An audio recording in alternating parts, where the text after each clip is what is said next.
जय जय श्री हरिवंश महाराज जी, आपके चरणों में कोटि कोटि दंडवत प्रणाम। महाराज जी, आपकी कृपा ने मुझे हर पल संभाला हुआ है। महाराज जी, मुझे पढ़ाई के लिए बाहर रहना पड़ता है। मेरे साथ में रहने वाली मेरी रूममेट वो पूरी तरह मेरे विपरीत हैं। वो ड्रिंक करती हैं, स्मोक करती हैं, नॉन वेज खाती हैं। साथ में रहने के कारण मेरा मना करने पर भी वो मेरे बिस्तर पर ही बैठ जाती हैं। मैंने वहाँ पर आपकी और राधा वल्लभ लाल जी की छवि भी विराजमान की है। महाराज जी, उनके ऐसा आचरण के कारण मैं चाह कर भी नाम जप नहीं कर पाती। महाराज जी, ऐसी परिस्थिति में मैं कैसे अपने आप को जप परायण रखूं? कृपा मार्गदर्शन कीजिए, मुझ अदम पर कृपा कीजिए। हाँ, कुसंग तो सर्वथा त्याज्य है। उसके लिए तो किसी भी तरह से स्वीकृति नहीं होनी चाहिए। ऐसी पढ़ाई क्या, ऐसी उन्नति क्या जिसमें हमारा ही सर्वनाश हो जाए। सोचो, अगर उसका रंग चढ़ जाए तो क्या स्थिति हो जाए।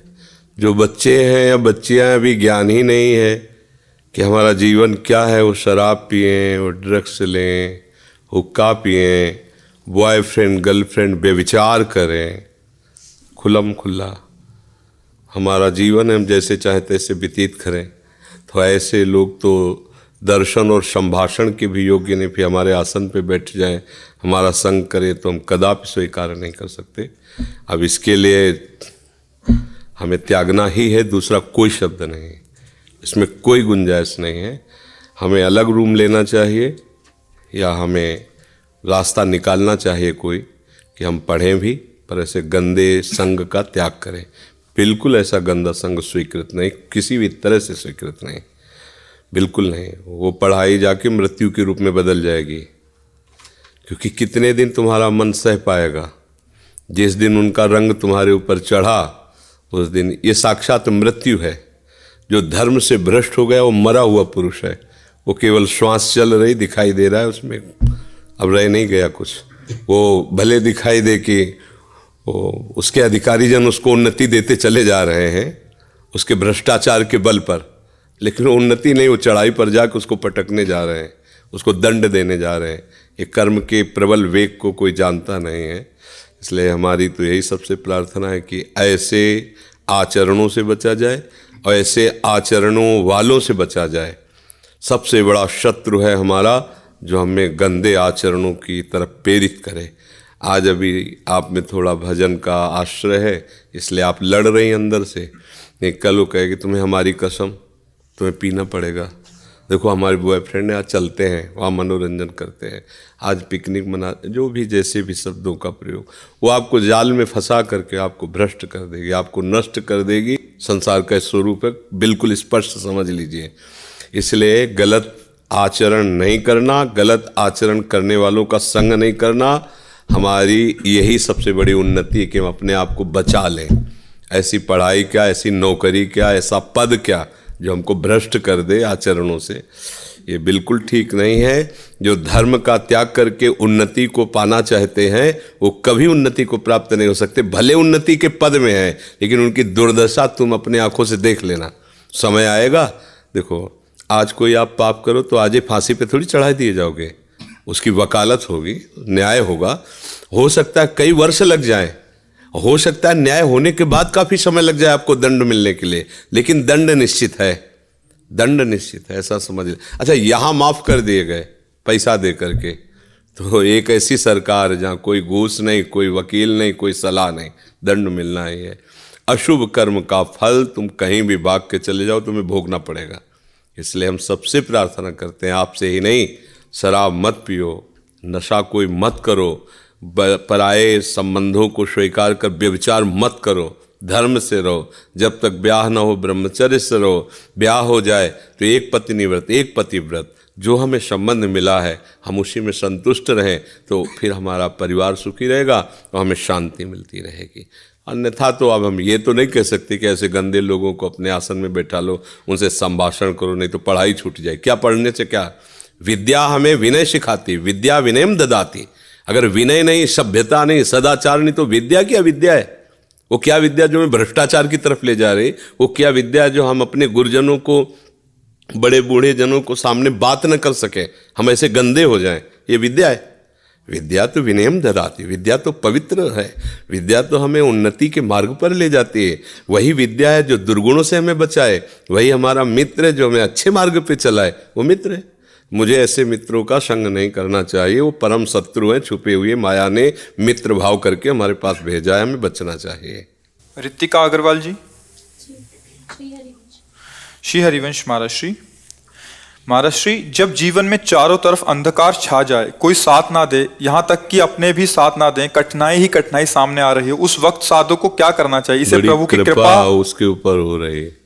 जिसको ऐसा हो रहा है, बड़ी किसका प्रश्न है? हाँ, बस उस अंधकार को समझो। कहीं सांसारिक मित्र को, सांसारिक भोगों को, इनको प्रकाश मत समझ लेना। कहीं सांसारिक अनुकूलता को, इनको कृपा मत मान लेना। वास्तविक बात है, जब हमारा इस संसार में कोई हितैषी न दिखाई दे, कोई प्रिय न दिखाई दे, कुछ अपना न दिखाई दे, तब एक रास्ता बचता है जो असली है, वो है प्रभु का। उनको स्वीकार कर ले। सब यहाँ कोई प्रिय नहीं। तुमसे जो प्यार करेगा शोषण करने के लिए, उसको कुछ तुम में दिखाई देगा, इसलिए तुमसे प्यार करेगा। तन धन कुछ भी, अगर उसको कुछ नहीं नजर आएगा तो तुम्हें कितना भी प्यार करता रहो, अंगूठा दिखा देगा। कोई भी, यहाँ कोई प्यार व्यार नहीं, सब नाटक चलता है। केवल अपनी वासना की पूर्ति के लिए ही कोई किसी से प्यार करता है। अगर वासना की पूर्ति शब्द हटा दिया जाए तो प्यार की असलियत हो जाए। किसी से भी, दोस्त से, किसी से, किसी का भी किसी से प्यार हो। अपने लोग कोई बाबा जी आकाश से नहीं बने हैं, यहीं पैदा गृहस्थी में हुए, संसार में ही पढ़े लिखे हैं, संसार में ही रहे, संसार का ही खाया, अब भी संसार में ही है, सब पता है। कोई किसी से प्यार नहीं करता। अपनी वासनाओं की पूर्ति जहाँ होती है, हमें अच्छा लग रहा है इसलिए मुझसे प्यार करते हैं।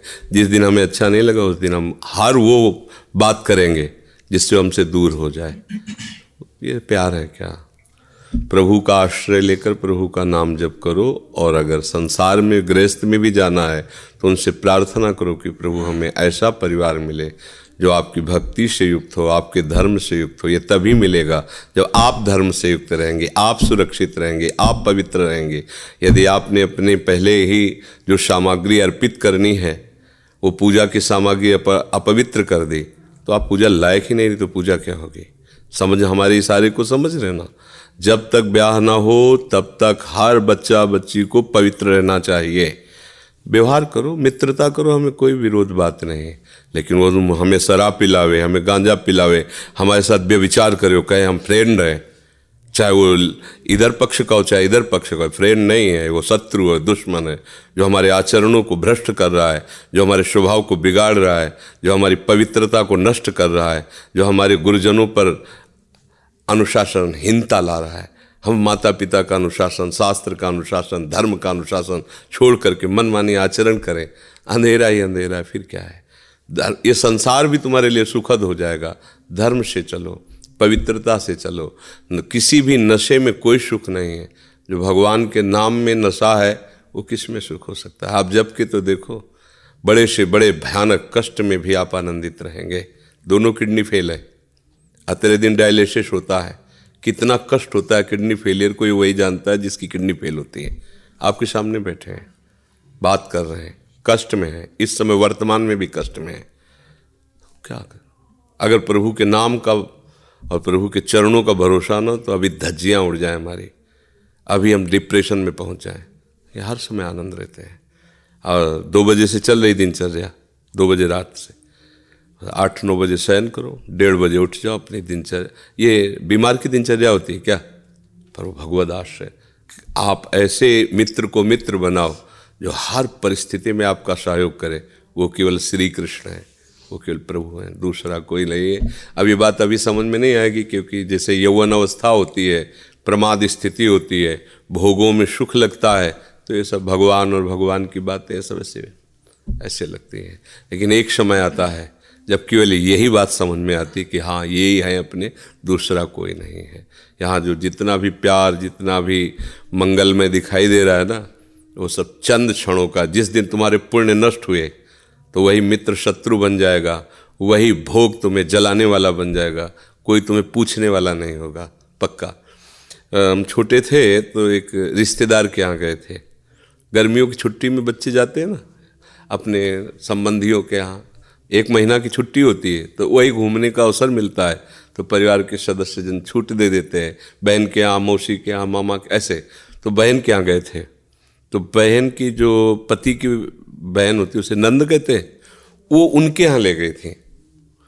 तो उनके यहाँ हम गए हुए थे, तो एक कमरे में देखा एक नौजवान व्यक्ति पड़ा हुआ था, वो शायद उनकी ननंद के पति थे।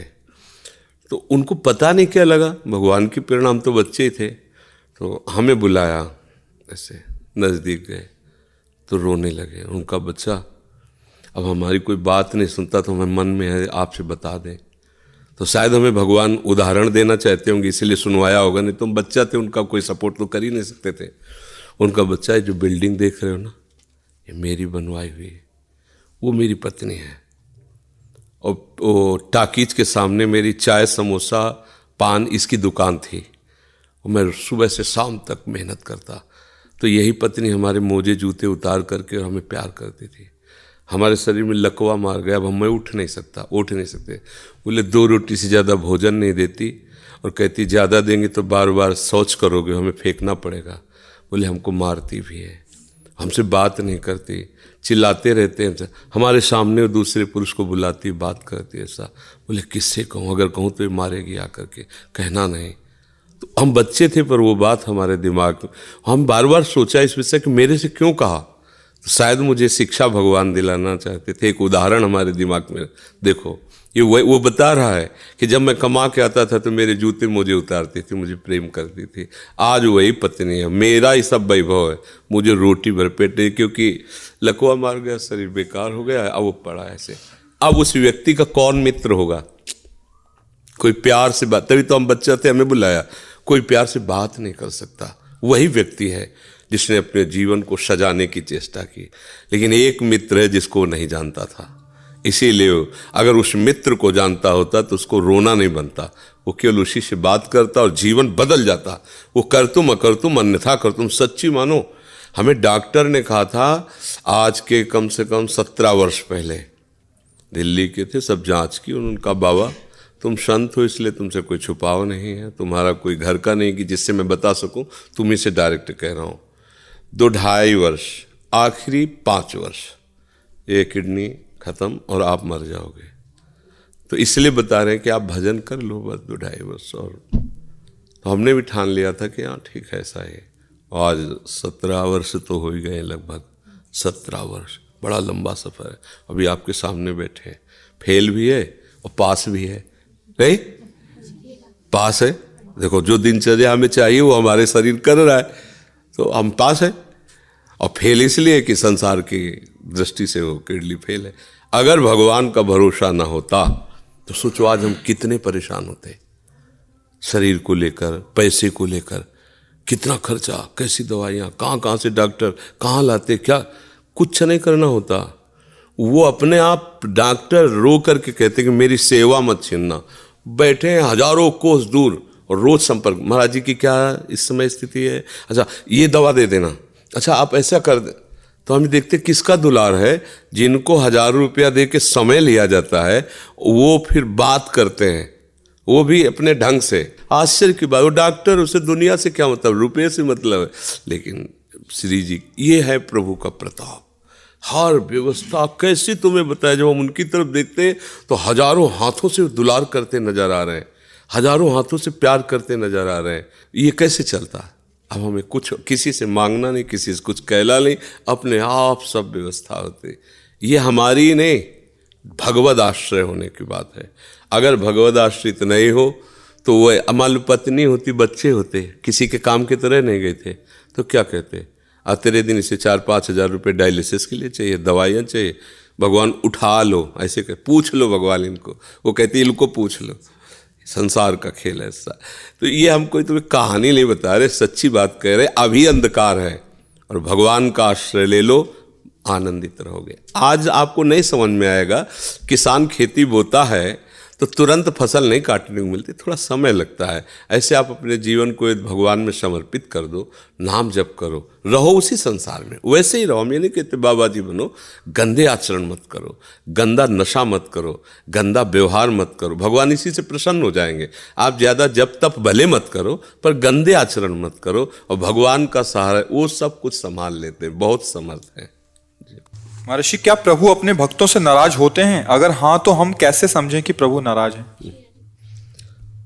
किसका प्रश्न है?